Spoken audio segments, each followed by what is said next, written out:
If you're an Ambazonian and you're a member of the CPDM party, it's like a Jew being a part of the Nazi party, which means that you are being a part of the cancer that is going to eat you.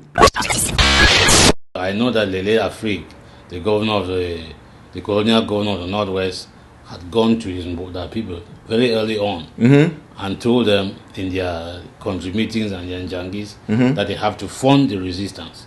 They have to fund the government, because if they lose, then they stand to lose in this fight. So it is not something that started today.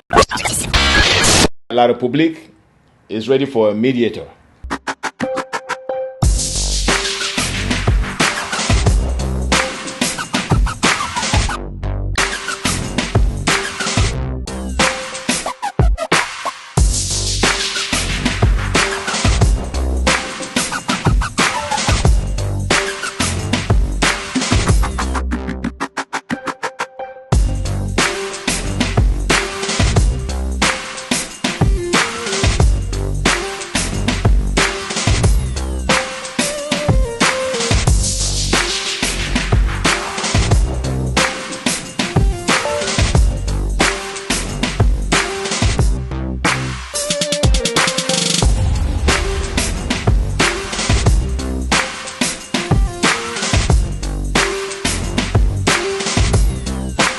Welcome to another edition of Voices. My name is Augustine Ambe, and you are? Roger Sakembo. As the struggle of the people of Ambazonia has moved on and is becoming more and more serious, and I believe the international community is beginning to pay attention. Internal matters and external matters are beginning to fuse, and they are becoming, both of them, serious. So Rogers, what I would like us to do today is touch on both. I don't know that moving forward we'll ever deal with just external like we've been doing before without dealing with the internal, because they are both becoming very serious and critical to our struggle. In fact, the internal are becoming serious to a point where they're almost endangering the struggle. And last week, you and I did touch on some issues. We did not express a lot of personal opinions, but we presented what the Reboot group is thinking about and what they're all about. And I'm smiling here because I think after that show, you did get a phone call. Mm-hmm. Can you tell us about the phone call? Well, hello viewers, and thank you again for spending some time with us to discuss issues of the struggle. We've always prided ourselves on this show to address issues that pertain to the struggle, and only about the struggle do we talk about. We don't take prisoners, we don't hold any group or persons. We just hold them responsible for their words, their statements, and how they perform vis-a-vis the struggle. Right, their actions. So yes. We don't have any personal things against anybody. And that is who we are. Because we are people that are dedicated to this struggle. And our dedication in this struggle, part of our dedication in this struggle, is making sure that this struggle stays its course. And if we see things that are not going the way they are supposed to go, it doesn't matter who it is, we are going to point it out and have that conversation with you. Yes. Actually, when we come to this show and we are having this show, it is an avenue for us to talk to each other, to figure out how things are going. So after our show, I got a call from Johnny. Johnny is somebody that I've known that is part of the struggle in the camp of the AGC. I don't look at people in which camp they are. I look at their contribution to the struggle. What is your contribution to the struggle? Is what you bring to the struggle, is it moving the struggle forward, or is it moving the struggle backward? So we had this conversation about unity, Yes. Because that's what we were talking about. Yes. We were talking about unity and the people clamoring for unity. And it happened that a group of these organized frontline groups had met in the name of unity. And so we discussed that and we looked at what they said, right? In their own words. It was nothing that we said, it was what they said that we presented to you. And there were no personal opinions, we did not give any personal opinions. So I got this call from this gentleman questioning what we had discussed on the show. And I asked him, do you have something that you would like us to respond to or retract that we had said? And he couldn't tell me anything. He described me as a surrogate. I don't know a surrogate for who. And questioned me, where is Ayuk? And talked about the fact that Chris Anu had ordered the arrest of one of their soldiers in the BLM, and a series of things. And I look at this as a pattern because, I'm not going to begin to listen to somebody scream at me on the phone, because that is the tendency, they tend to do that. I am going to ask you to tell me what we said on the show that you don't agree with. You don't have to agree with us, but at least point out exactly what you did not agree with. You don't just come and call me and say we were attacking AGC. Did we attack AGC? No. So those are the kind of things. Just report on the call, though, and then we can... Yes, so that is basically what part of the call ended with, the fact that they will be building big prisons for people like us in Boya. When they get to Boya, they will build a big prison to house people like us. Oh, that's what he said. That is what he said, yes. Yes, I think I saw online that they also attacked the lady from... Where's she from? Kuku, the Kuku, yeah. I think she's from the UK. She's somewhere in Yes, she's somewhere in Europe. Yeah, I think she also reported that she had a life-threatening call. Look, I think we are fighting some very dangerous enemies. We are, our struggle is against La République, who knows nothing but force. Our struggle is against the French, who have used force to stay in Africa, and who we know what they've done to other nationalists, like the Omyumbes and all that. We know what they've done to them, and so I don't know that fear or threats is part of your makeup now.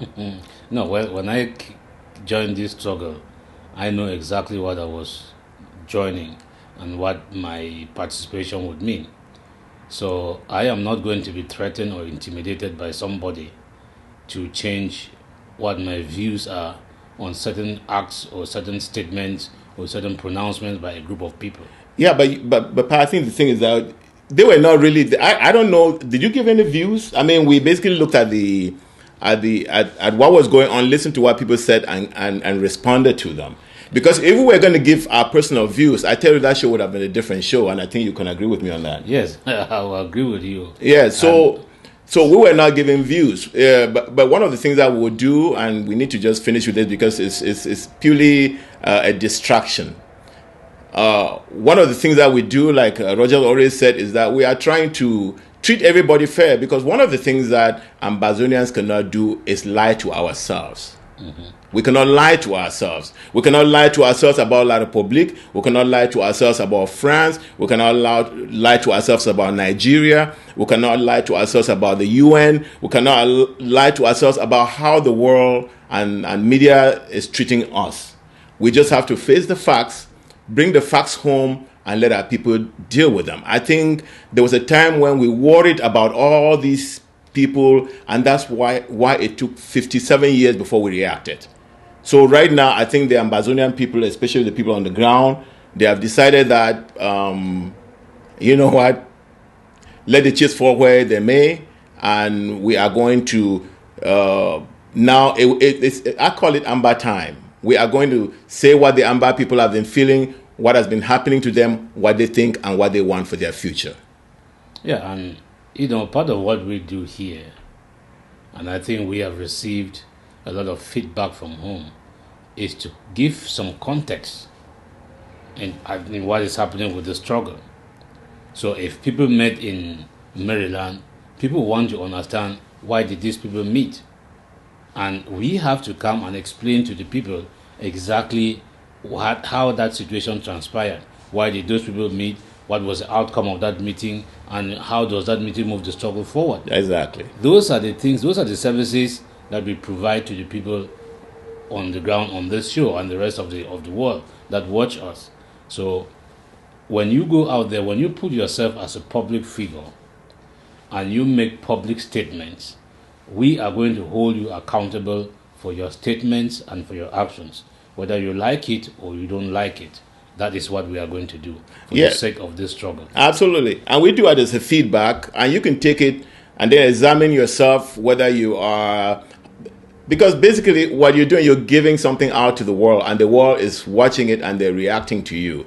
So if you don't want any reaction, then don't do anything and don't be part of the struggle. Because the one thing I know for sure though is that I am in this struggle to free Ambazonia, not to free anybody. And so anybody, because we are all sacrificing, the people on the ground are sacrificing, and so we have a responsibility to make sure that this sacrifice is not going in vain, and that some people are not capitalizing on the sacrifices for any other reason other than freeing Ambazonia. Now, there's another story that came out, and I think it starts compounding and starts making the threat against you not only be against you but against Ambazonia. There's this story about Lobialum, which I think it's been flushed out. Remember, I think the leader of, and here's the beginning of that story, and you can correct me. Things happened in Lobialum, and I think there were very successful defense actions taken there. Mm-hmm. And my understanding, I didn't see the response of the leader of AGC, who said, "I have been," what did he say? Briefed. I have been briefed. And then the people in Lobialem responded and said, "No, you have not been briefed because we don't work for you." And my understanding from some of the reports, an elaborate write-up online, is that this provoked a certain reaction from AGC, which then went down and split the group using money. Do you have am I telling that story correctly? Yeah, I mean, you are telling it correctly to the best of your knowledge. Yes, to the best of my knowledge. Thank you. Yeah, but these are the things that we are talking about. Because if people come into this struggle and they have that sense or that mentality that this struggle belongs to them, or certain aspects of this struggle belongs to them, then you start seeing how these problems are. Instead of us complementing each other to fight the enemy, we begin to posture, as you said the last time, and take these positions and threaten people and intimidate people because we want to prove ourselves as the top guy on the block. These things affect the struggle in several ways. One, it exposes whatever you are trying to do. It tells your enemy that where have you seen any war or struggle or anything succeed when there's this amount of division in the house? Nowhere. So when people, if you people have the same enemy that you are fighting, and if somebody has gone out and done something that moves that enemy backwards, that pushes the enemy backwards, it is your place to say, "Hey, good job, brother. Good job. Let's see how we can work together. Let's see how we can join forces. This is my capability. What capability do you have?" On the contrary, people want to come up and say, "Yeah, I did this," even though you were not even there. And the reason why is there, why is that happening? Or why is that important? Yes, the reason is because they want to come out here and tell people that, "Oh, we are the ones doing this, we are the ones doing that." And we saw all of this at the beginning of this struggle. One of the gentlemen gave a very serious speech in which he announced and told people that they should go and wait. Things had been ordered from the Middle East that will be coming, and they'll be picked up at 10 o'clock on Monday. And La République is going to see something. My fellow Ambazonians, the time has come for our liberation. After a conversation with our fellow diasporans from the other countries, we finally agreed to get arms from the Middle East.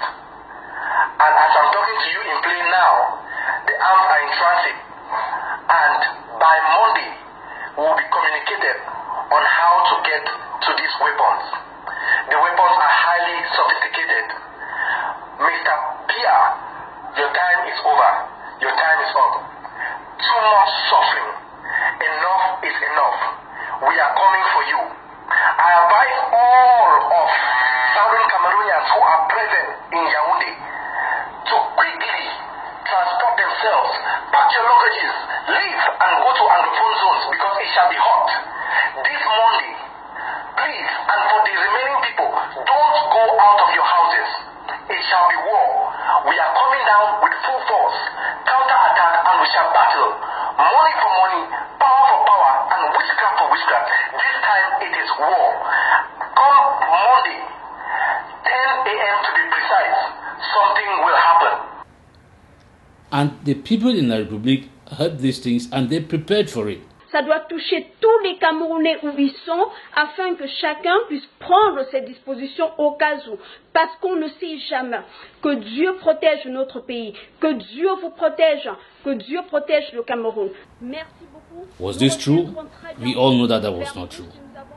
So there are things that people have been doing for this struggle that have cost the lives of our people, that have pushed this struggle backwards, that has set us back on what we are trying to do on this struggle. And these people need to know. And some of these things that we just described in the BLM comes in the same context. It comes in the same context. And it is important that people understand that this fight does not belong to anybody.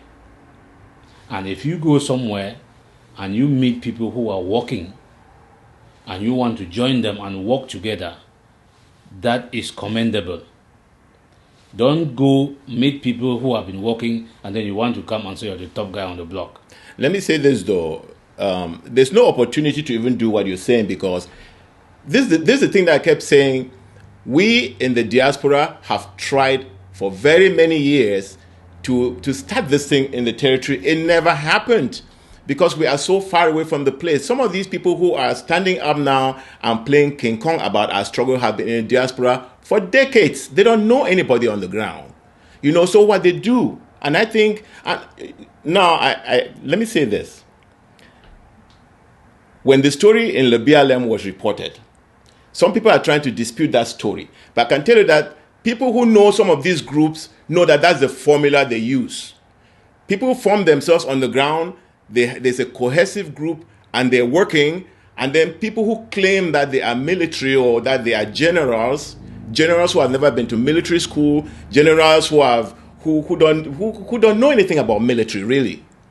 They now claim that, we are specialists on military issues. So what do? In order to make themselves relevant, they go down to these groups in the territory that are doing their thing, and they come and inject money. Remember when the lawyers started their struggle, and I remember Barrister Boga has said this many, many times, that they did not want any money from abroad because they know what money would do.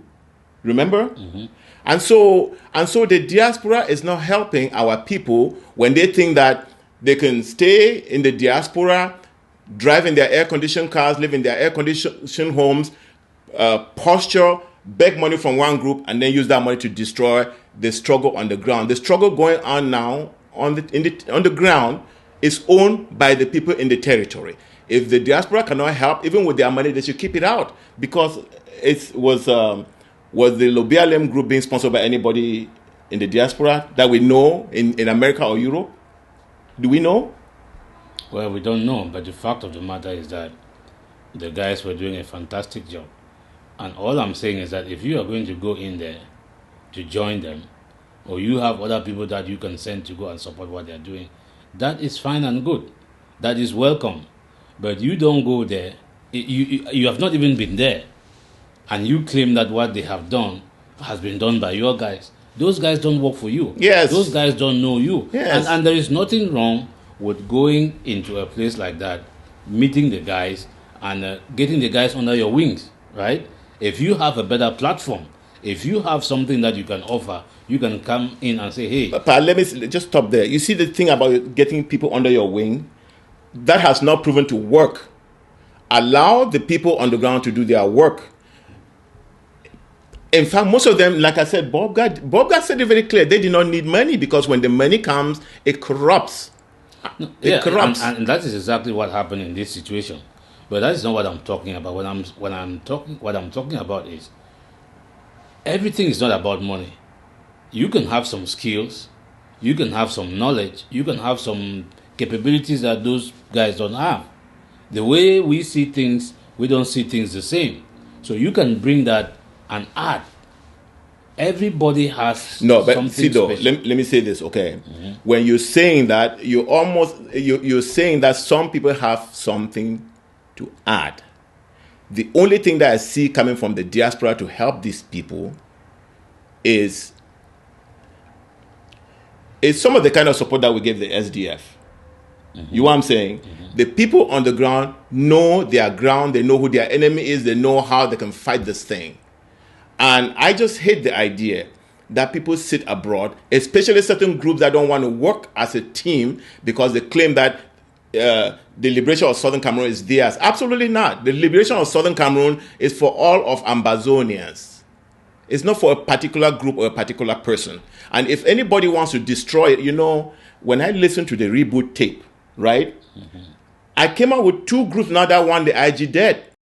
The reboot group and La République.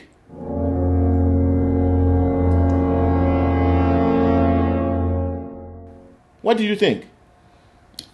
Yeah, well, you could hear from their descriptions of the IG that they were engaged in this war against other groups. It's amazing, isn't it? The language was really, really disturbing.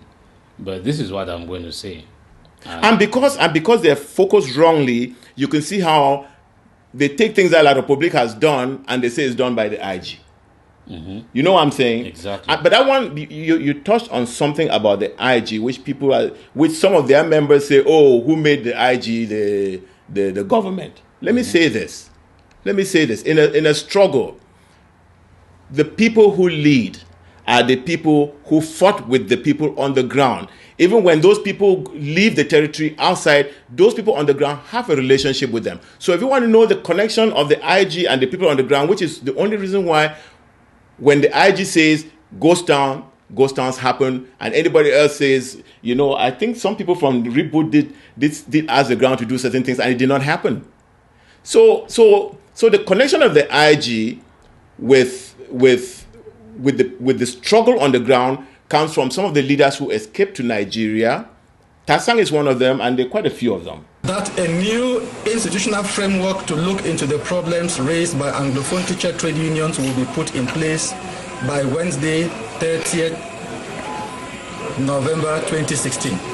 And those people were the people who brought in Siseko. I can tell you one thing. When Siseko came in, I did not know who he was. And so I had questions.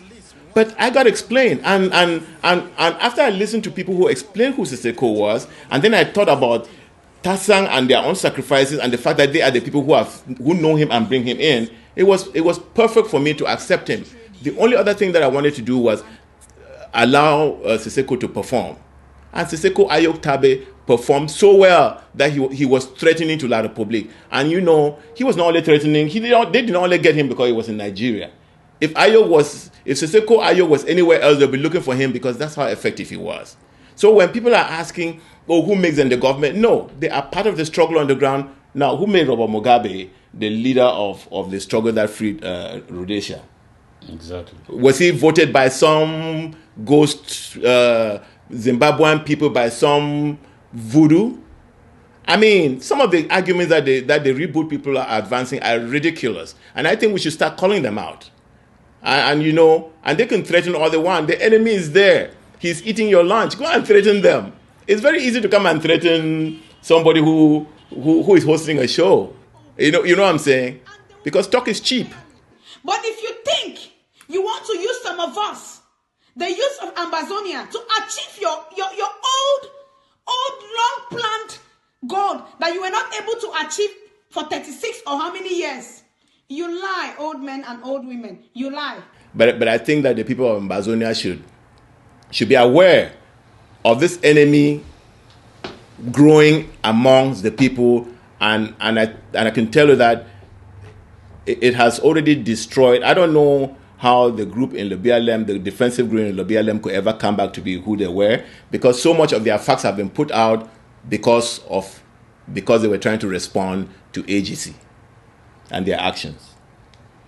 Yeah, well, it is unfortunate, but I would remind the people that they have to stay vigilant, because as Jesus says, it's not everybody that comes in my name that is for me, right? Absolutely. That's one of the verses in the Bible. So it is not everybody that stands and says, I'm fighting for you, that is for you. And you have that ability to judge people by their actions. You can judge me by what I say and by what I do. And if people are going to start threatening people because they disagree with them, or they want to hold them accountable for the statements that they have made and promise to build prisons and lock them up, then we should be really, really concerned about some of these people that put themselves up as leaders. You know, I'm smiling because when I was listening to the tape of the AGC leader, I heard him mention that Siseko will build prisons in Boyamput. Where is this idea of prisons coming from? I know it's not coming from Siseko. You know what I'm saying? Because I've never heard him say that. You've undermined the actors who understand the pathway to our freedom, because you were already in governance mode. You were already in Boya building prisons for all the patriots who've suffered tribulations for years. So it's very funny that he talks about building, that Siseko will build prisons in Boya and put them there, and then somebody calls you and tell you they'll build prisons in Boya and put you in. No, Ambazonia is going to be a better place, and I can tell you, anybody who thinks that they can go and build prisons and put some other people out, I can tell you that the people of Ambazonia, by the time they build those prisons, they would have defeated La République, and they would have defeated the French. So bring it on. You have anything else to add, Pa? No, let's move on. All right. That was the internal part. Now, the external part has also been equally exciting.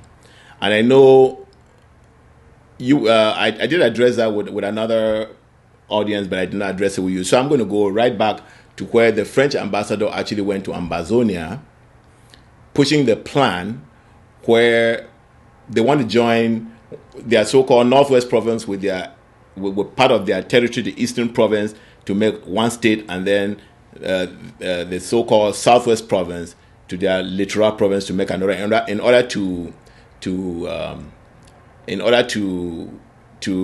basically finish the people of Ambazonia.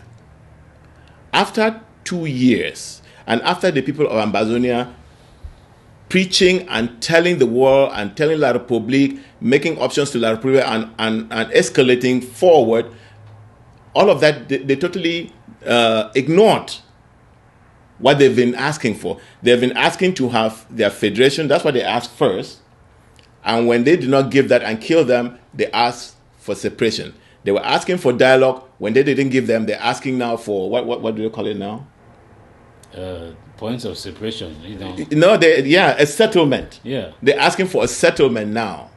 So with all of this going on among the people who are actually stirring the pot, the French ambassador goes to Ambazonia, to the chiefs who are in their pocket, they're paying them. So the chiefs are just listening and say, master, whatever you want. They go to them and they're trying to convince them that the Northwest should join the Eastern province of La République. I mean, is that even a starter? Well, I'm laughing, and I don't know what to say, because I think at one point they said they don't have anything to do with what is happening in Cameroon, right?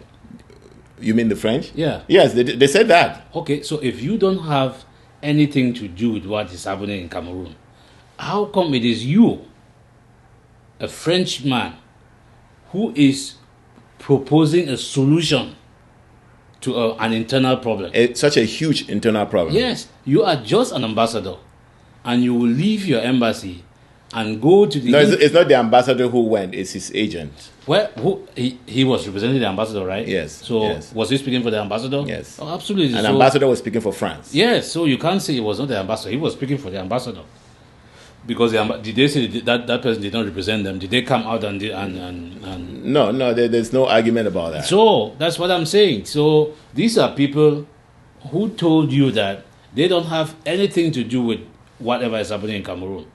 The cooperation agreements are not really in place, and you can start to see that they are the ones deciding what is supposed to happen. So they have sat down, they have looked at everything, and they say, oh, these people want some kind of an autonomy. Okay, this is the kind of autonomy that they're going to get. So then they send their own person. They are not even ashamed of even going to a 2D and telling their boy in a 2D that please go out there and tell those people, or calling Philemon Yang to come crawling on his knees, to come, and they tell him, go back and tell those your people in the northwest or wherever that this is this. No, they came themselves. That is how they are full of themselves. They believe that they have everything laid out for them, and they don't even have to worry. They don't even have to come in the night. They are coming in broad daylight. So you should not be surprised when we say that the people that we are fighting are the French. They are the ones coming with the solution.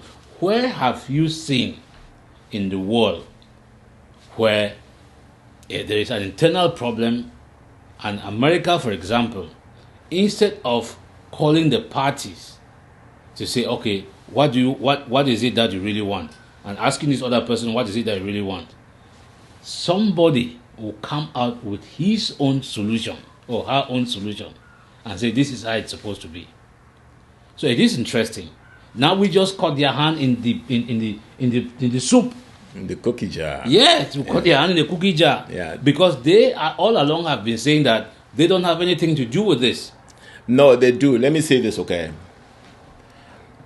It is not so much that they went to Bamenda, that the ambassador's agent went to Bamenda.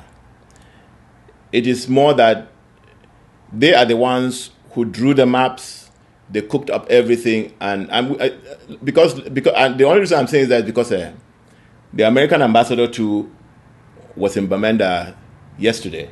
Mm-hmm. But you can tell the approach of the American ambassador that he is consulting. And he said it that he was consulting. If the French said they were consulting, would you believe them? No, because he came with a solution.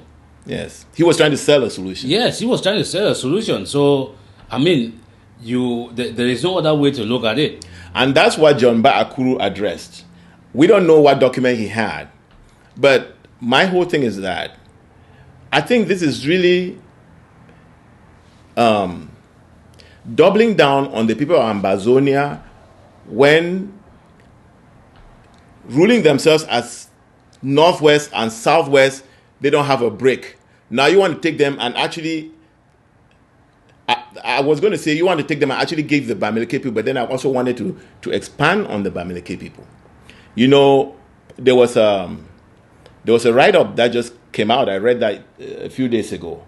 That Paul Biya has gone and told Bamileke people to contribute money, to give him, to support the struggle against the Ambazonians because they stand the most to lose. And that the Bamileke people are rallying after it, and that in the diaspora, South Africa has already contributed money and sent. Mm-hmm. But this is not the first report that we're hearing about this. I think... Lele Afrique. Yeah, I was going to say, you remember the paper? You know what? I know that Lele Afrique, the governor of the colonial governor of the Northwest, had gone to his Mboda people very early on, mm-hmm. and told them in their country meetings and their Njangis, mm-hmm. that they have to fund the resistance. They have to fund the government, because if they lose, then they stand to lose in this in this fight. So it is not something that started today. Yes. I just wanted to add that too. But there was a newspaper in La Republique that had written the story that Bamileke, and he mentioned the Bamileke. I remember it was a debate in town here when the front page was put on by one of our people here in town, and the Bamileke people say, why do you put it? And then they started making. You remember that? Mm-hmm. Okay, so this is a story that's ongoing. Okay, so the Bamileke people have been contributing money, funding the La Republique's government to remain a colonial master in our territory, and now they want to make us part of them. Is that putting the hen in the fox house, or does that even make sense? Is that doubling down on us? No, it makes sense to them because that has always been their goal. You have to remember that the amount of Bamilekes that we have in our territory was put there exactly to achieve this goal, and they have not succeeded. But perhaps just stop there. They were not put there. Some of them who came late, but most came when they were running away from the terror that La Republique was giving them, the genocide that was going on in their territory. We received them, we provided homes for them, we made them part of ours, we allowed them to even participate in our government. Well, I am talking about a policy. You are addressing something else. No, but I'm just letting you know that the number in our territory, some of them were welcomed by us, we saved them, we provide them a refuge from the terror of the French and La Republique in their land, and now they are all against us. Yes, but I don't know if I can say all. But I'll leave it at that. Yeah, what I'm saying is that if you look at their numbers, because the numbers that we have today are not just those people that ran the Makiza. That was an insignificant number compared to the numbers that we have today. Because there has been a policy in place to achieve this goal. Yes. In fact, let me tell a little story. In 1992, was it 92? When was Ghost Town, after SDF elections, when was the Ghost Town? Was it in 92? 92. Okay, in 1992, there was the Ghost Town in Bamenda, in the Northwest Province. It became very serious. I heard a lot of Francophones moved out of the territory. State of emergency. State of emergency. A lot moved out. But some stayed, and those who stayed went to the government of La Republique and said, we are worried about what's going on in the Northwest, and we need our investments there protected.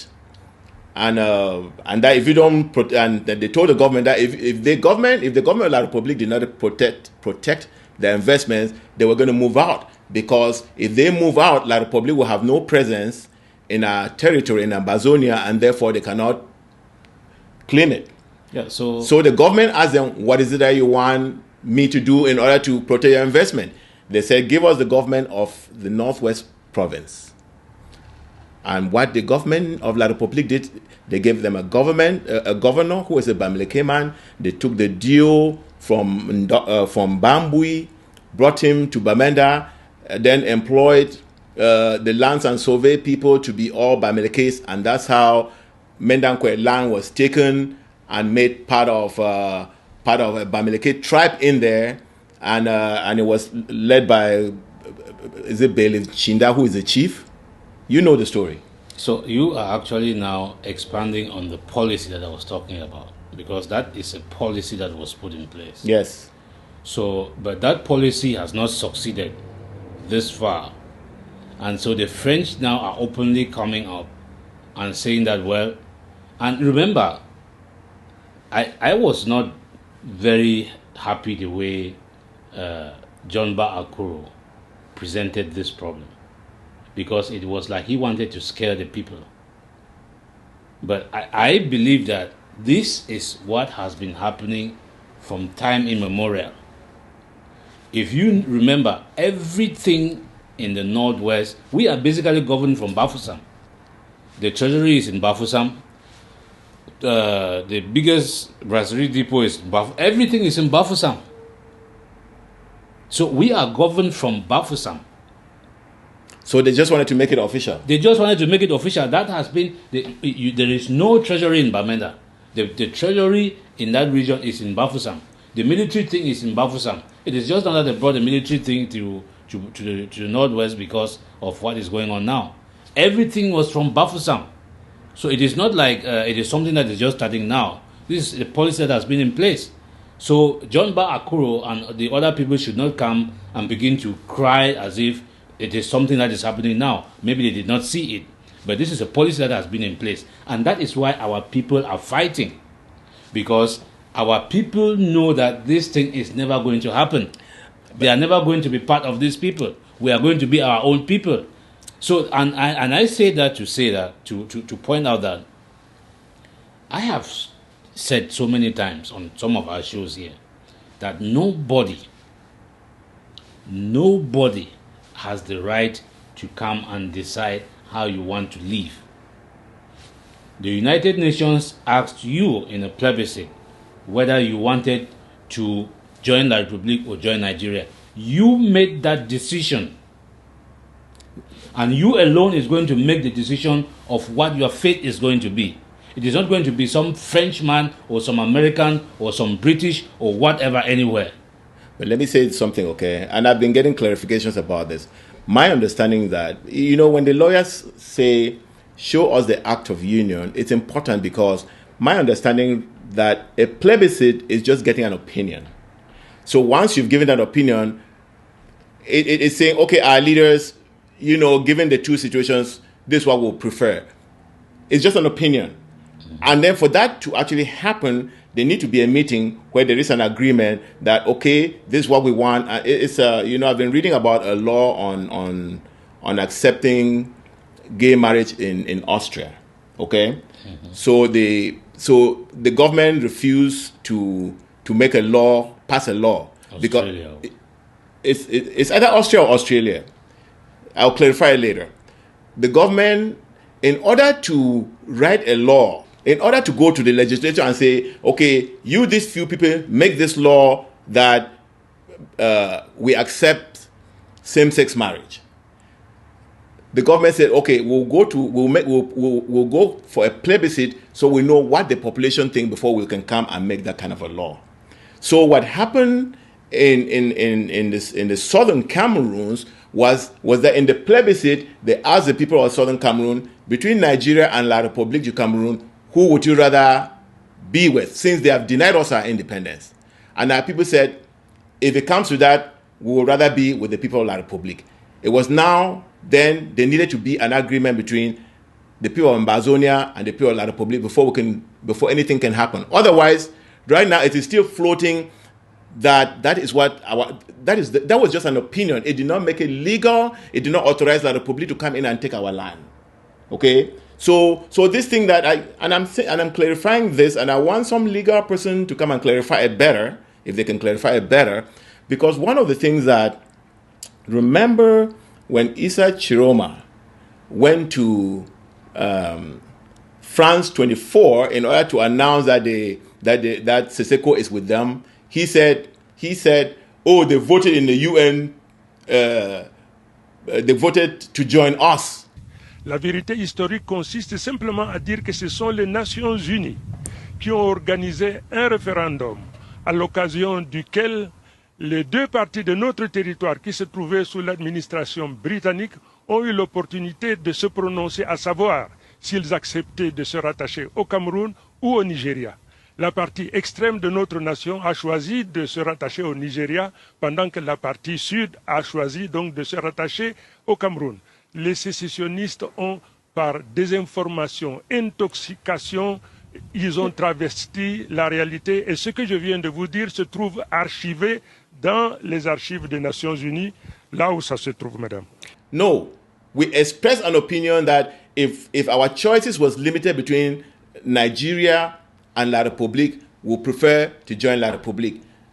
By you deciding that you want to do business with me, does that make you start doing business with me until you and I come together to decide whether we are partners or not? I don't even know why you are bothered, because that UN vote that you just referenced clearly indicated that we were supposed to go and sit down and agree on the modalities of that relationship. And it was supposed to be a two-state federation. So I don't know why we're the two-state federation is coming because of the pre-plebiscite agreements between which form the two alternatives. Yeah, I don't. So they were already agreed. In fact, the 8 points by which we would join La République were already agreed. So if there was any agreement to join La République, it was a very limited joining with only 8 points. I did not mean to disrupt your train of thought on the topic we're trying to address, but I just wanted to go back and clarify this as an opportunity. Well, but even if we look at it that way, did the United Kingdom sign the Maastricht Treaty? They did. When did they sign that Maastricht Treaty? A long time ago. I think, yeah, that was 1948 or something like that. Yes. Okay, in that Maastricht Treaty, they signed to join the European Union, right? Yes. And how many countries were in the European Union? About 28, right? There were very few, yes. Okay. Did they just vote to withdraw from that union? Yes. Okay. You know why? Well, the reason I'm asking you... Keep going, Pa. Let me not interrupt you on that. Yes, the reason I'm asking you these questions is to tell you that you don't even need to be expanding on all those things that you're trying to expand, whether we voted to be part of them or not. These people voted to be part of the European Union, and they lately voted to withdraw that relationship from the European Union. And it was okay. Yes, and went to their parliament, and their parliament enacted it into law that they are going to withdraw. And they went to the European Union, and they activated the Article 51, I believe that is it, that gives them 2 years within which to arrange for their separation from the European Union. So even if we voted to join La République, as La République is trying to describe, we have a right at some point to say we are not interested in this union anymore. Yes, and like Senegal and Gambia did. Yes. I was going to go address this, that Europeans can do that, but you're Africans. Your life is not as important, and your rights are very, very limited. In fact, there was a time when you were sold as cattle, okay? And the French still colonize you today, okay? And I can tell you that if Africans were white, this nonsense going on would not be going on. So let's be blunt about it. Well, like I said, we are going to determine what happens to us. This is the 21st century, and we have to start changing that narrative. We are not going to let Europeans, whether it is Boris Johnson, or it is the French ambassador, or it is the American ambassador, go do another scramble for Africa somewhere. It is not going to happen anymore. We are going to be the ones to decide who or how we live our lives. All right. And it is not going to be any European. All right. So I'm going to tell you, last week there was the Commonwealth meeting in London. Mm-hmm. And this is what Boris Johnson said. Important talks with Cameroon PM Yang at our Commonwealth Summit. Urgent needs to pursue dialogue, decentralization, and respect human rights in Anglophone regions, as President Biya has previously committed. UK will support peace, prosperity, and security for our friends in Cameroon. What do you think? Well, that's him talking to Philemon Yang, right? No, he's reporting to the world. I mean, he wanted Ambazonians to hear that because Ambazonians were out there protesting. I don't know if he asked Philemon Yang if they have been doing any dialogue or not. Maybe they did not have a conversation because Philemon Yang has nothing to offer. Otherwise, Philemon Yang would have told him that Philemon Yang, an Ambazonian, has been dialoguing with Ambazonians. And that dialogue has not gone anywhere. So I say this just to reiterate the fact that Boris Johnson can say whatever he wants, or Macron can say whatever he wants. Whoever can say whatever they want. The choice of what happens to that piece of land that God gave us is between you and I. It is not going to be somebody sitting in London, or somebody sitting in Yaoundé, or somebody sitting anywhere in the world and tell, look, we went to these people. We are a peace-loving people. We have always told these people that, look, this is how we can do things so we can stay together. Please, let's do it this way. Please, let's do it this way. Now, they looked at us as fools. That why are they actually call you Anglo fools? Yes. So why are these stupid people still talking? Even up to when the lawyers went out, they said, look, here are problems that we want you people to fix. No, they caught them, beat them up, locked some of them up, seized their wigs, and brutalized them. All right. Let me say this, okay? You know, it was a British man, John Locke, who said that we as human beings really don't need a government because we all have good sense to know what's good and bad for us, right? Mm-hmm.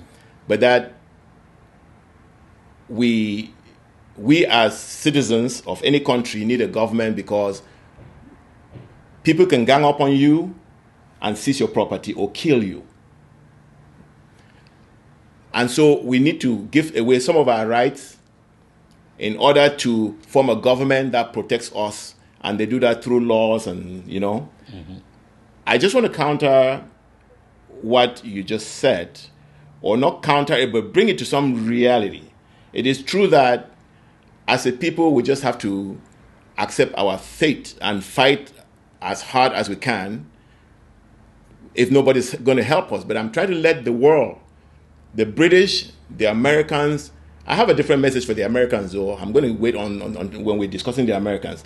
I think it's time for the British and the UN to know that there is a world security process. They are part of that process.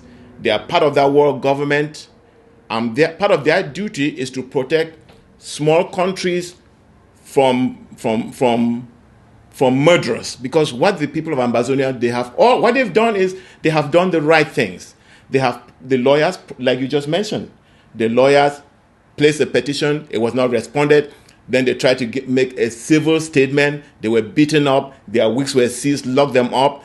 Then they started trying to form themselves and see, okay, let's bring the teachers in and maybe the government will listen to us then. Guess what happened? They caught their leaders, locked them up, and chased them out of the place.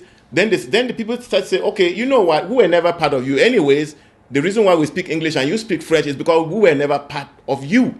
And so get out of our own home. Guess what? Then they started shooting them when they were marching on the street with peace leaves. You know, when I said peace leave, your most recent Minister of Territorial Administration went and bought peace leaves and gave chiefs to take the picture with. Did you know that fact? He went and purchased them and gave them, but the people of Ambazonia went and got theirs. So it's amazing how La Republique is beginning to imitate exactly what we do. I don't get it, but these are the things that we did. We were a democratic system brought up by the British, and now Boris Johnson will start and say a dictator who has been in power for 35 years.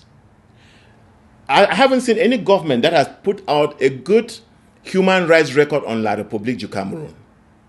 It is the most corrupt country in the world. And so here we are. We have been the light. We have been doing what a correct citizen of the world is supposed to do. The UN punished us for being that, threw us in the hands of a colonial empire, and they knew that it was a colonial empire because at the time there was a genocide going on in La République where they were trying to pacify the place. So they knew where they were putting us, and they were putting us there to punish us because the British wanted us to be part of Nigeria, and we said we have never been part of Nigeria. The League of Nations agreed with us. So we've done everything right. And Boris, just as La République and the French are doubling down that we must be ignored and we must join La République, we must now become part of the Western province or whatever. It's the same. The British are doubling down, but they're doubling down on the wrong people. We are the beacon of light in that place, and like you say, Pa, let's not deny.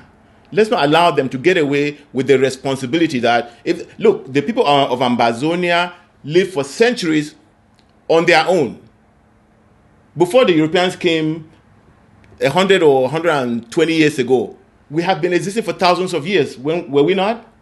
That's true. So if they come and now say, hey, we are the masters of the universe, we are going to control the universe, and then they have written a script by which we all should live, and we're obeying that script, then you go and you say, then Boris Johnson is very proud to say, I'm in support of that dictator, I'm in support of the human rights abuses, I'm in support of the corruption, I'm in support of all the evil. In fact, they're in support of the French still in Africa today being colonial masters. That is wrong. I think Boris Johnson should go and rethink. I just wanted to add that our people should fight and die. But there is another organization in the world who complicated their lives, and there's a responsibility there, and they need to meet that responsibility. Yeah, I'm sorry for that long piece of talk. And you were right on the money, because I have never seen anywhere in the world where a perpetrator of violence is asked to go and dialogue with its victims. La République should have been suspended from that Commonwealth by now if the Commonwealth lives by its standards. If the Commonwealth lives by what it preaches and practices, La République would not be sitting in that house. No person from La République would have been sitting in that house because of their human rights record and because of what they have done to the people of Ambazonia. And that is why I have come to you so many times to reiterate the fact that you and I, we are responsible for our destiny. It is not the Europeans or other African countries. We've seen what Nigeria has done to us with the arrest of Seseko and the rest. Against the law. They are still chasing other refugees in Nigeria, trying to arrest them as we speak. So it is not what anybody is going to do for us, but you and I, we are going to let the world know that sometime in this world lived a certain people that said they were going to die for their rights. And they fought and fought and fought until they couldn't fight no more. But it is not going to be these people coming to play some games over us as they did before and force us into a situation that we don't want. It is not going to happen. We had begged, we had pleaded, we had showed them evidence, we had done everything. We worked for them, our children worked for them, our children babysat their children, cleaned their houses, cooked their food, did everything for them. You wanted any house girl, they went to Bamenda. Go bring those girls from they are hardworking. We worked for them. We did all of that for them. They appointed their governors, they appointed their district officers, people that we used to elect. They've dictated everything, and they still didn't. Do you know that our people started rebelling because they were actually going after our children now? Yes. So we have reached that point where there is really nothing else. The only thing that we have our eyes set on now is that we are going to be a free people. And I've told you people on this show so many times that there is nothing that we have ever set our eyes on as a people. And we didn't get. Yeah. This one is not going to be one. We are going to win this fight. Yes. And we are winning. Did you hear the BBC reporting that they have moved out of Bello? They've moved out of Bello. So every part of all the other 13 counties, we are going to copy Boyo. They are going to move out. We are losing our people. And we are losing our people because of our own ineptness. Not because La République is more than us. It is because of the irresponsiveness of some of the people that are supposed to be leading us. Not because La République is more than us. But insofar as we are breeding, La République du Cameroun is not going to be more than us. They have their guns, they have their helicopter gunships, they have everything that France has given them. They have Boris Johnson, they have the Commonwealth, they have the United Nations, they have everything. You and I, we have only Bello. That is what we have. We have Bello. And that Bello will set us free. There are two things I want to say. I'm going to say the first one first. When I was growing up, right, and we used to see what the gendarmes used to do, the way they used to treat us. We'll go to watch PWD Bamenda, right? And there were these Francophone teams that would come. And we just know who will win and who the gendarmes will support. So as little as that. And the one thing, so as you're growing up, you see these things, I just know that they're not right. You know what I'm saying? But we used to always think that, oh, someday the British will come and help us and we'll beat out this French. I want the British to know that they came to the Southern Cameroons, they brought us up in a particular way and we felt a relationship with them. They abandoned us and it was a mistake. They need to fix that. You know, the IG and other people are ready to let them go. We are not going to let them go because they are supporting evil. The thing I wanted to tell the Bamileke people, okay, is that they are Africans. They are not Frenchmen. The government of La République is planted there by the French to take care of French interests. And just like you said about Ambazonia, that we have never been defeated in anything and they're not going to defeat us in this. The Bamileke people only lost the war against La République or against the French because they did not have weapons. Okay? They did not have equipment. If they did, they would beat the French. You know, Omyombe and the rest were poisoned in Europe because they were looking for people to help them and give them weapons.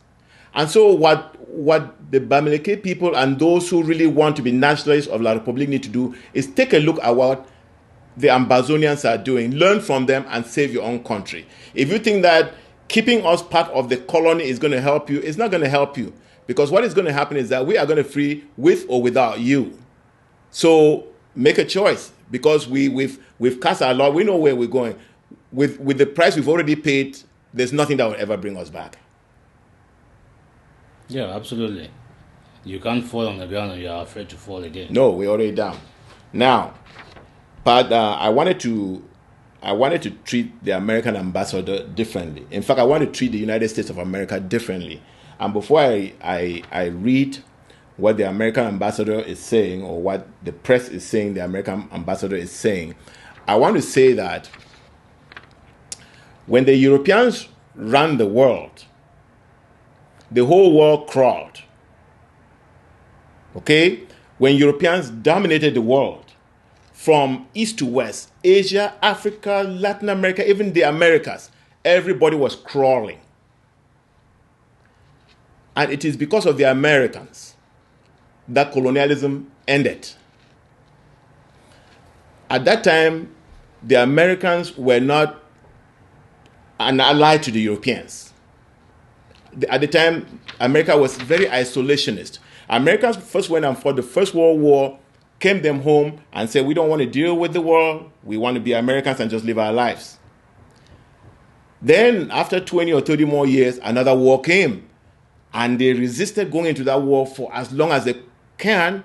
But in the end, they joined the war. And that's when Americans decided that we are not going to withdraw again only to come back and fight again. And so America decided to stay and be part of the war and reorganize the war, introduce the UN and all of that. And in that process, they freed all the colonies because Franklin Roosevelt was very clear that colonies must end. But the French stubbornly remained. I think we've already told that story here. And for Americans right now to be, and this is a personal opinion, since the Americans became part of Europe in this NATO alliance and all these alliances where they then gang fight everybody in the world, I think America has lost its edge. And what makes America special? I wanted to make that statement first before I come to the... Let me throw in... Please go ahead. Please go ahead. French. Because when you say America ended colonization and freed the world, I think it is important for us to qualify that. And it is important because America, at the end of the Second World War, empowered Europe. Would you agree? Yes. I mean, without America, Europe would have not been rebuilt. Good. They empowered Europe. You had the Marshall Plan. Yes. That rebuilt Europe, gave Europe free loans, and made Europe what Europe is today. What did they do for us? If they really wanted to end colonialism and dependence, do you think that Marshall Plan should have been extended to us? They came to us, they created the World Bank and the IMF, and came to us and tied the noose around our necks. So I just wanted us to qualify that America's role in the world as vis-a-vis us. They are good people. But I just want us to look, if they were really sincere about ending fascism and dependence and colonialism in the world, we should have been part of that Marshall Plan. That Marshall Plan would not have been limited to Europe. But that's a different conversation. That's a different conversation. You know what I'm saying? Mm-hmm. I think we have said the plan was that after the war, they'll return and get the French out. But after the war, communism grew in Europe, and so the communism became the scare. And by that time, Franklin Roosevelt had died. And if that Marshall Plan had reached us, they would not have been scared of communism because we would have been empowered.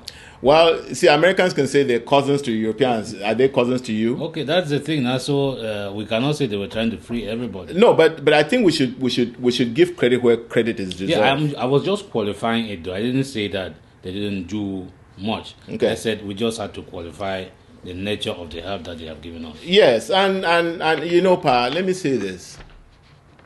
In a very, very dark world, and the world that America stepped in to say free these people was a very dark world. Yeah. And so I want America to know that is when America was at its best. Mm-hmm. And it can still be at its best. But it is not through you know, here's what the French do now. If the French come into a place and they have a private interest that they're pursuing, you hear the French will say, it's a Western interest. You know what I'm saying? Mm-hmm. Because the French now, they know that they are fascists, they know that everybody knows, so what they do is that they tie their interest with everybody else in order not to look so bad. Mm-hmm. Because the French look really bad in today's world, running around as colonialists in Africa, running the poorest countries in the world, making the French language the language of the poor, the language of dictators, the language of corruption. I mean, you know, all of that is tied to the French. I think one of the reasons why we Ambazonians still hold our British Association special is because of what they left behind for us. They didn't build our country. They didn't build our roads. They didn't give us any infrastructure other than what the Germans left. But two things they left: they provided us a culture of civility. They provided us a legal and a political system that was very superior. You know what I'm saying? Mm-hmm. And so the French cannot boast of that. Because in all Francophone countries, you go in there, they're fascist, there's disorder. You know, they were telling Gbagbo that he was clinging to power when he was 10 years in power, fighting a rebellion that the French were incubating in the north. You know what I'm saying? Paul Biya has been in La République du Cameroun for 35 plus years counting. And have you heard anybody call him clinging to power? He's been in government from 1960s. So, but I think we were done with that. I just wanted to say that, make the statement I made about the Americans. So the American ambassador, So the American ambassador started by calling a meeting at the embassy. Mm-hmm. And we blame that meeting because it came at the same time when the French were floating this thing about joining, taking the northwest and attaching it to the eastern, to the western province and the southwest to littoral. So we felt like the Americans were carrying French water. Now, a week later or so, this is being reported. It says U.S. wants to be honest broker in Cameroon crisis. I like the word honest there. And I think that word was put there intentionally. And this was published on April 20th. So that was a few days ago. And I'm just going to read all of it and then hear what you say. The United States Ambassador to Yaoundé, Peter Henry Ballorain, on Friday expressed his country's willingness to help find a solution to the crisis that has been rocking Cameroon's Anglophone provinces. And then this is in quote, I offered our assistance to help resolve the problem in the English-speaking areas, but I also stressed that the United States would like Cameroon to remain stable. You see, I underline that because that would need clarification. Okay? He said after emerging from a meeting with External Relations Minister Lejean Mbela.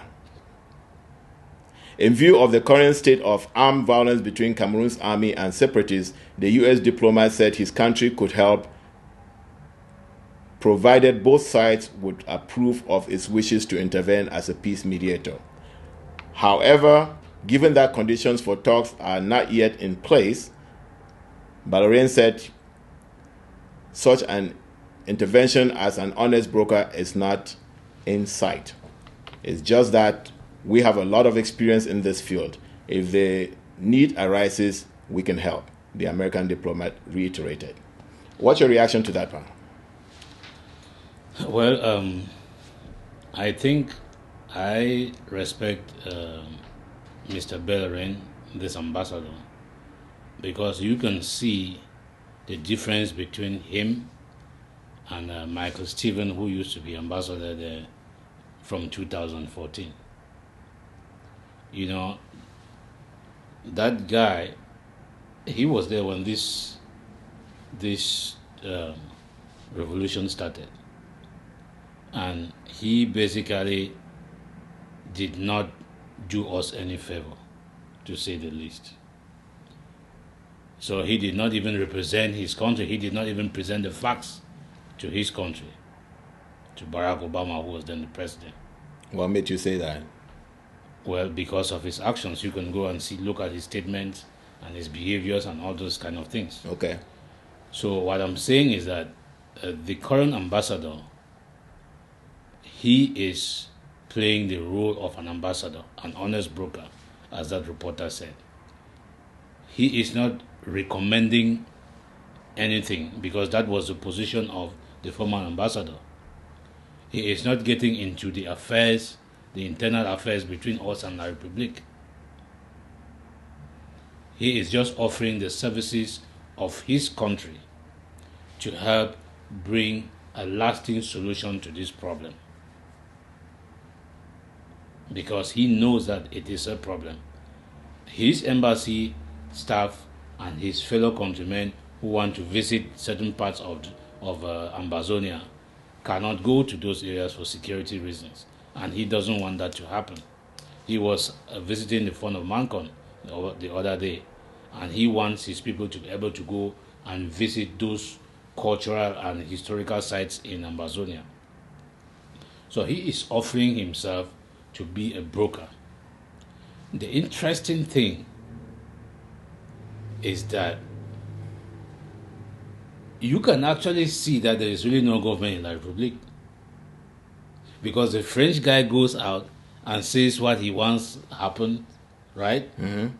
And these are diplomats who are supposed to be quiet in normal diplomatic circles, right? Mm-hmm. They are not supposed to be out talking about these internal dynamics. But because there is nothing happening in that place is empty except for a few armed robbers running around, these people can go around and actually try to propose something because the place is empty. So I commend him for taking that initiative to offer the services of this country. But the problem is that the people, he is talking to the wrong people. The people that he invited, he should have started by asking the government to release all of the people that they have detained. Oh, you mean the first meeting? In the first meeting at the embassy? Yes. Okay.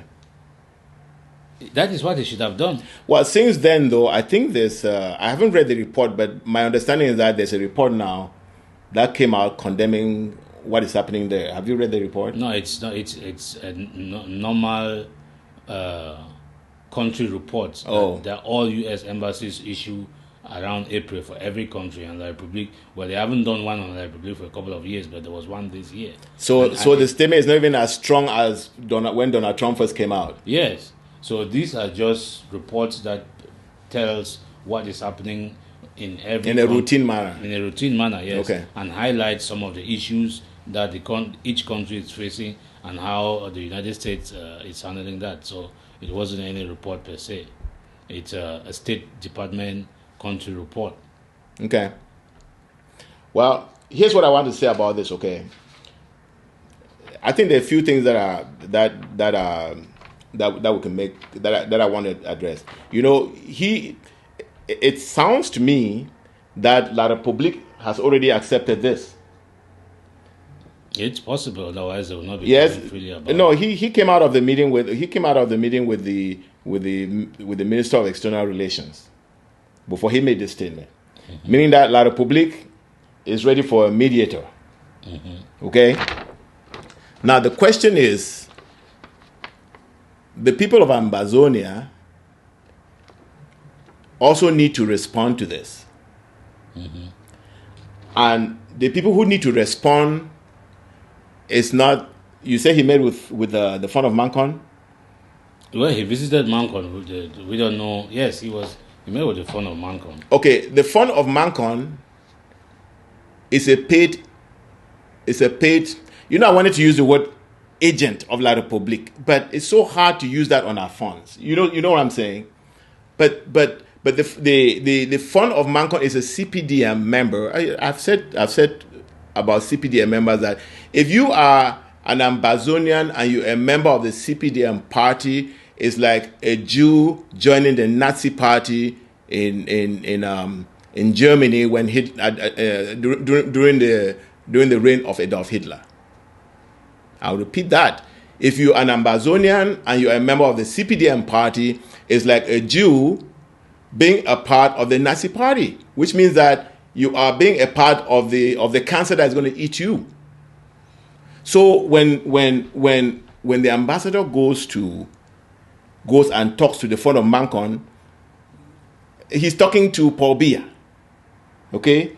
I think the fund of Mancon, as far as this struggle is concerned, has differed a little bit with Yaoundé. The fund that is questionable is the fund of Mso. I know what you. Before you go there, let me say this, okay? What I'm trying to say is that our funds, all of them, they were acquiesced to the situation. They made Biya fund of funds. Atanganji came and went on board peace plans, and they all took it and stood up. These are not people. Those are people who either have been.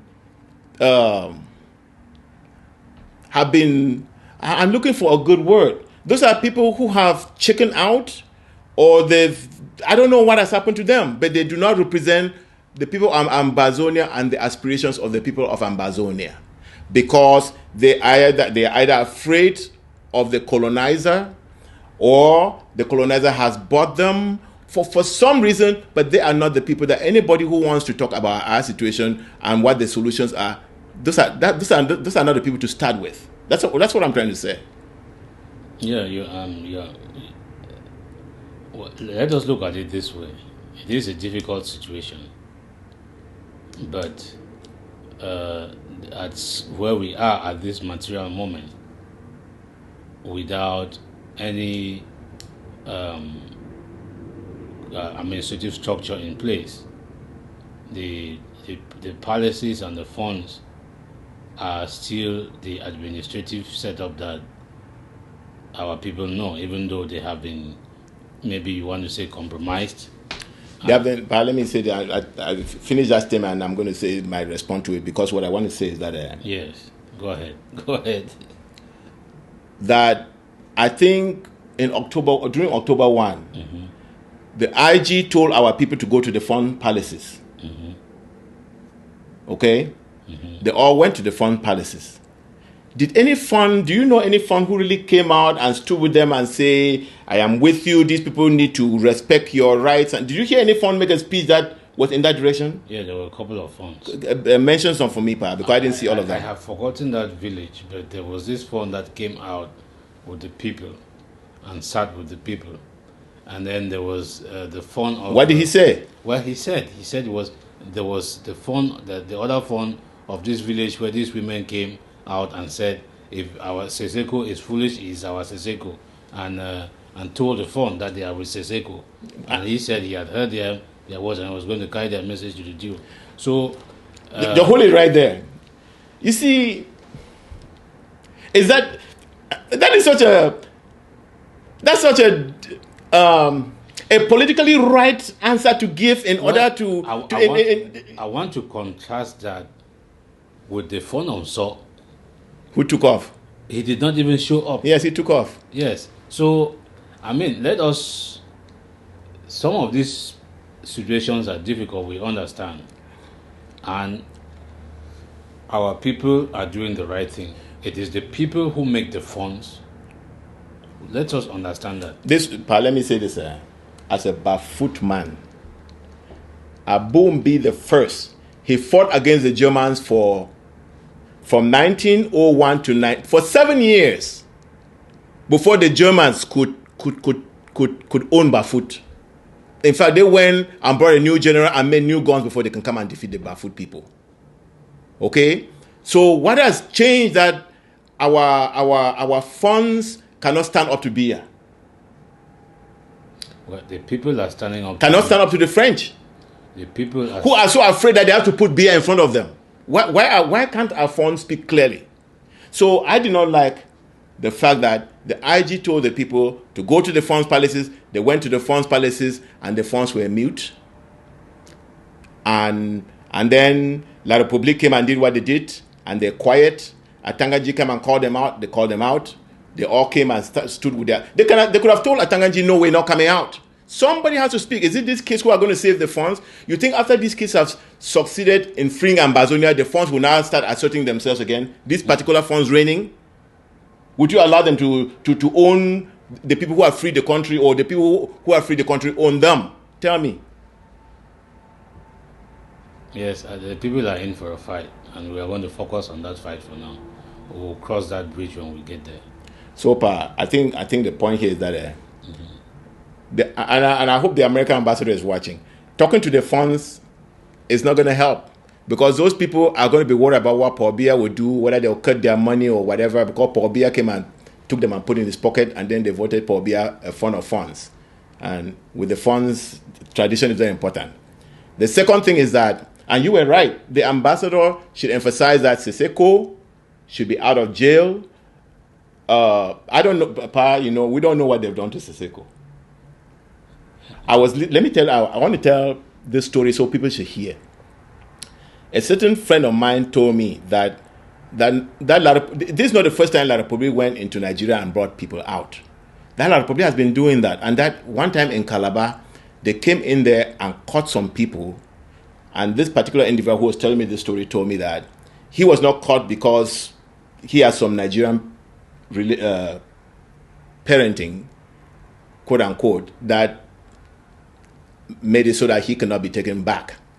They took these people to Yaoundé or wherever they took them, and then released them. They came back. He said when they came back, they suddenly all got dry and started dying, and that all of them are dead now. Mm-hmm. So when I read the report, and the report is saying, oh, Seseko is doing healthy and that doctors have been visiting them, I wonder what they're doing to them. Okay? So I was going to say release Seseko and all these people, let them come and be part of this dialogue or this negotiation or this peace settlement that the governor is talking about, but we don't know what they've done to them. So, but the people who the ambassador should be meeting, it's not the funds, because if the funds say, okay, we're going to join the Eastern Province, we agree with the with the French ambassador, we agree with the colonial regime that wants to take us and bury us in La République, and then the ambassador, look, the ambassador, I want clarification on this statement but I also stress that the United States would like Cameroon to remain stable. Now, that's a very diplomatic way, I'm thinking, of saying Ambazonians cannot have their own country. Do you see it that way? Well, I don't want to pass judgment on it. I don't want to pass judgment on it, but this is all what I know. The American ambassador is an educated man. He is an independent man. He knows that he is not going to get the people's opinion by talking to Bala, by talking to Cardinal Tumi, by talking to Fon Mukete, or by talking to the Fon of Mancon, or whatever Fon he wants to meet. There's an easy way to find out what the people think. You can call them. You can ask MTN to get, because they listen to our calls all the time. And you can talk to the people. You can ask a survey company to call the people and find out from them. And they will tell you those are modern ways of going about informing yourself. Don't be misled. I think you have an opportunity as an ambassador to make a difference in the lives of the people of Ambazonia. Absolutely. And you can use the tools that are available to you to make sure that that is a reality. If you say that you want Cameroon to be stable, and by that you mean the people of Ambazonia cannot have a state that they are fighting for, then you're wasting your time. You'll probably just go into the footnote of history as somebody that tried to solve the problem but had their own views on how the problem should be solved. So if you are an honest broker, I propose to you, sir, that you go at it the way it is done, even in this country. You go find out from the people what the people want, because those people, they don't even have representatives. The people who claim to be representing them, those people did not vote them. So go to the people, find out from the people what the people want. If you really want that Cameroon to be stable, you should ask them to start respecting the laws. That somebody who is arrested in Bamenda and accused of a crime should be tried in Bamenda and not be tried in a military court in Yaoundé. Don't you think the time for that has passed? Well, I am just saying that if he is asking that that country should be stable, those are the things that he needs to tell the country to start doing. Because Cameroon can be stable by letting Ambazonia go. If they want to live with their dictators, and that is what their normal is, then let them live with them. Exactly. But Ambazonians have rejected that. That is alien to us. Yes. You know, Ambazonia was organized exactly like America is. And if the American ambassador can imagine Mexicans, there's not even a good example, because America even teaches its citizens some Spanish, you know what I'm saying? Mm-hmm. And I think, I was trying to say, if American can imagine Mexicans coming in, taking over the country, wants this country to be everything Mexican, and Americans will not agree. And there's no reason to expect Ambazonians to agree that French people who have proven, do you know that some of the longest wars in the history of Europeans was fought between the British and the French? Mm-hmm. And right now, in Quebec, living in civilized, peaceful Canada cannot even live with its Canadian fellow citizens. Charles de Gaulle flew from France and came to Quebec and said, "What, liberal? Quebec, vive la Quebec libre." He was advocating inside Quebec for an independent country. Mm-hmm. So you can see that we are living with the people who, do you know, the French are pushing their culture and their language so hard that only inferior people want to be so concerned about how they look and how they sound and who, you know. So they're out to take us and add to their whatever their global thing is, and so we are rejecting it. And I'm hoping that I'm interested in this offer by the American ambassador because you know that we've been in this struggle for a long time, and America was always one of the countries which we were always saying, if there's a peace to be settled with La République, we'll need some third parties, and America was one of those third parties that we include. And I like the fact that the ambassador include honest. If you think that this word was put there without careful consideration, you'll be kidding, because he knows what the suspicions are. And so when he says honest, yes, let's be honest about it. And that honesty, Mr. Ambassador, should start from what the UN did, because that's where we started being violated. And maybe he has looked at the records and saw that America voted for us to be an independent. America voted for us to be independent. Let me tell you another thing that America did. America also was, and this is a very important point, America was also worried about Ambazonian or people of the Southern Cameroon going communist. But I want to tell the ambassador that the people of Ambazonia have never been communists. You know, the people who were communist inspired were the UPC people who escaped into Ambazonia. You know what I'm saying? Yeah. And those are the people who the American, and you can read the report of the American ambassador who was in Lagos at the time. You know what I'm saying? Mm-hmm. But Ambazonians as a people, we've never been communists. We were very loyal to the British. And so people from La République came, and because of them coming over, we lost our independence. But all that situation has changed. The situation was changed in the Soviet Union, and the Soviet satellite countries were free, right? Mm-hmm.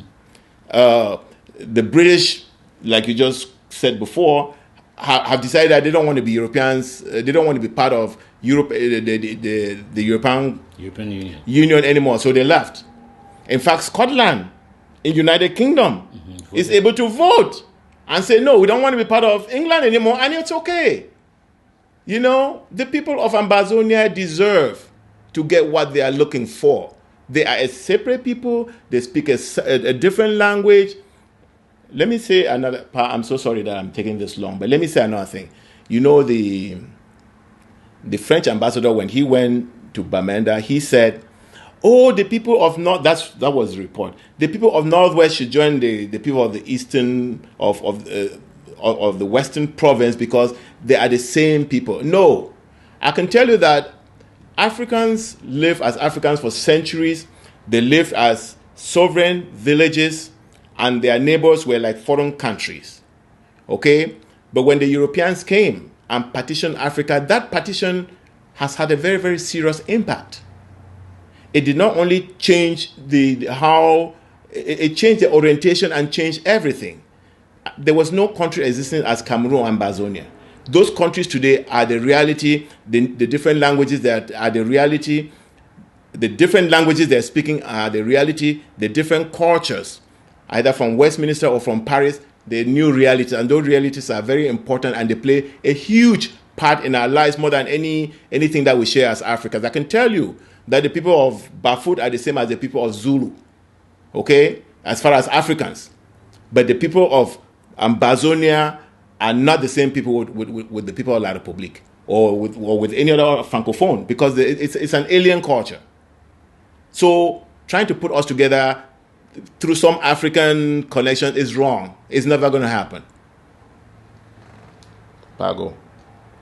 Yeah, well, our people are, when we play our samba, and we dance our samba, we know what rhythm we are dancing to. We know the rhythm. Or in Bagalum. Or in Bagalum. Yes. Whether it is samba, it is in Bagalum, or it is in Jam, or it is Mandele, or whatever they are dancing, or it is Lakata. We know the rhythm to which we are dancing. And at this point in time, We know the song that is playing, and we know the rhythm to which we are dancing. And that music that is playing, every single person in Ambazonia knows the sound of that music, knows the sound of that gong, knows the sound of that town crier that is going around and telling you what these people are doing to us, what they are doing to our children, what they are. I have seen pictures of whole farms of maize that have been planted around the airport in Bafut being cleared by the Republic colonial forces. Yeah, they burn people's crops. They burn their crops. They burn their. I saw this heap of yam burned to the ground. I mean, we're living with savages. And anybody who thinks that after they've burned our villages, they've burned people's food, they've driven population. I don't know what they're trying to do. But we are not going to be... I'm just so sorry I'm taking too much of your own time.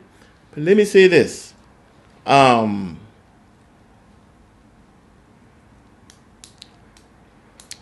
go ahead. So you know what music it is. And I know these people are so desperate because they too have been listening to that music, and the music is not good to their ears. The quick form that is reigning is not good to their ears. And now they are asking all of these people to come out and talk to you and ask you if there is a way for us to sit down and talk. We had asked them that we wanted to sit down and talk. We had begged them that we wanted to sit down and talk. And they refused. Now it's our turn. We will play that music and play that music until we are satisfied. You know, when you dance and dance and dance, it's not somebody who asks you to come and sit down. You sit down when you feel like it is time for you to sit down. At this particular point, our quickfoin, our mbakulum, our samba, all of it, it is in sync, and we are going to keep dancing. Thank you. All right. What I wanted to say, I wanted to provide a standard for the ambassador or any other person who wants to talk about negotiations. I think the standard is that whoever stirred this pot that you are trying to address, the people who initiated the situation that you're trying to address, Mr. Ambassador, are the same people you need to talk to, because those are the only people who have the power to say, okay, people, this fight that we wanted to fight, I think we have a solution now. The chiefs did not cause it. They were happy where they were. The CPDM politicians who La République picks, including the SDF, they all, in fact, the whole governing structure in that place, it's all appointed. It's either appointed or produced through some corrupt means. And that's what the population is rebelling against. And this rebellion has leadership. That leadership, La République has always tried to either put them in jail or kill them or drive them out of the country. The people listen to them whether they're out of the country. If you notice, the people who call the ghost towns and the people who obey are the people who tell our population that, okay, I think we have a settlement now, and they will accept. If the funds meet and say, okay, we are, you listen to the speech of Mokete you listen to his speech, right? Mm-hmm. Yes. So Mokete is wrong, and so I think you said it right to the ambassador that he's wasting his time if he talks to the wrong people, because these people, what the corrupt system does is that it selects people. You know, you were talking about identity politics and all that. Mm-hmm. What they do is that they select a few people, stuff their pocket all the time, and then tell the people, this is your representative. And the French designed the system that way because the French said, we are going to force these people on them, and because the people have no options in order to solve their problem, they will go to these people, and that is what is going to legitimize them. I think our people have said enough of that. So I think a lot of the people that the ambassador need to be talking to are available, and I think that those people need to. The ambassador may not know how to. I think the IG needs to start talking to them and bring in some of the other stakeholders that would need to be part of that conversation to start, because obviously the La Republique government has agreed. And I think when the ambassador comes out and say, I was with the foreign minister and I'm announcing this, it means La Republique has said, okay, be the honest broker here. So the Ambazonian leadership now needs to say, hey, we are the leadership, we are ready to talk. Anything else, Bob? Well, you have said it well, and we want to always thank our people for their sacrifices. This week we have lost some more people at the hands of the brutal forces of the Republic. And I always ask you to remember those families, remember those fallen heroes, and remember those who have been hospitalized, and those who have lost their properties and everything at the hands of the Republic. And always remember why these people died. That is what should be your guiding principle. Why did these people have to die? Why did these people have to be locked up? Why? Why did I have to lose my home? Why did you have to burn my food? Why are we living in the bushes? Yes. Why are we in Nigeria cracking stones to make a living? Yes. And those questions should be what guides your decision.